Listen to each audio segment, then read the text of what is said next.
again, week 9.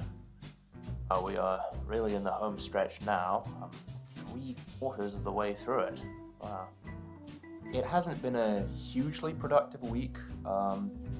I've mostly been writing more entries in Nahuatl, like I was talking about last week. Just general little journal entries, taking notes, things like that.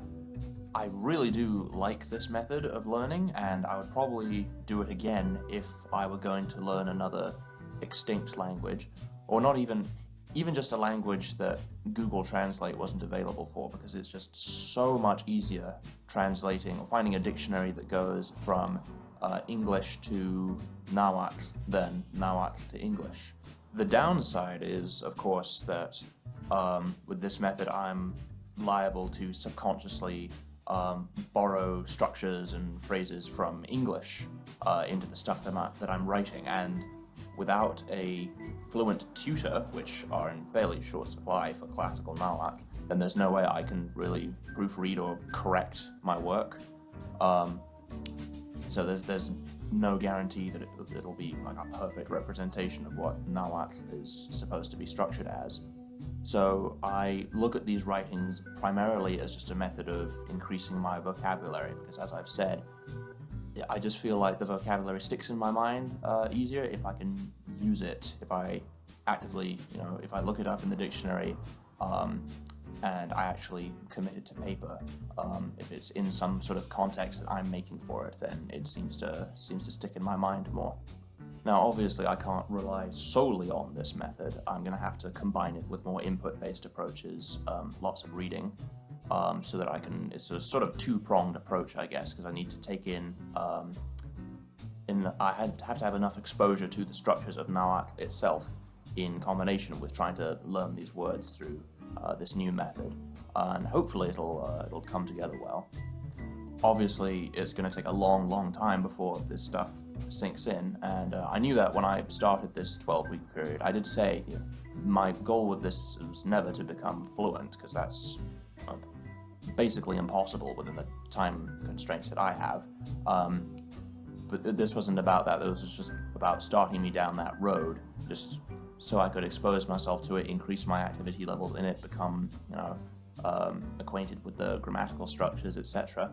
But hopefully, a long way down the line, as I keep going, I'm not going to stop once the 12 weeks have elapsed. This 12 weeks was just supposed to represent a period of relative intensity, but I'll continue with it. I love Nahuatl too much to just stop.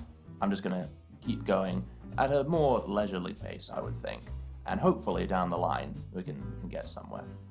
And one final little thing I just wanted to discuss was I've been trying to work on my pronunciation as well. Again, it's very difficult to find sound samples of classical Nahuatl. And I find even those that don't pay attention to certain very particular subtleties. But I can't really blame them, because it's really hard. The obvious example is the tl, which a lot of even Mexican Spanish speakers don't know how to do properly. It's not tl, it's tl. It's a lateral.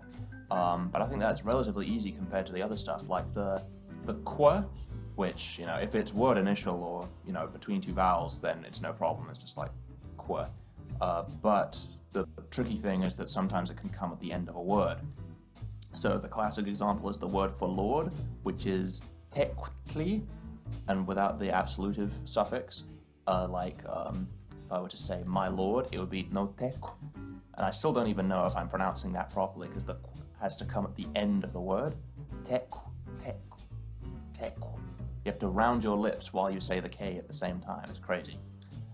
And I think the absolute hardest thing is actually Nahuatl has a phonotactic rule where the last consonant of a syllable or word is devoiced, regardless of what it is. You don't use your vocal cords. So, there's a very common ending tsin, which is the honorific but also the diminutive suffix. But of course, it's actually not sin. It's sin, sin, sin. I still don't get it. You have to say the n without using your vocal cords. Yeah? It's really hard. And trying to train yourself to do that consistently is really, really difficult. I don't know how an allophonic rule like that evolves, but hey, I'm just gonna keep at it and see if I can get this stuff to stick. So, yeah, that's about it for this week. So join me again next week for week 10. I'll see you then. Thanks very much for watching.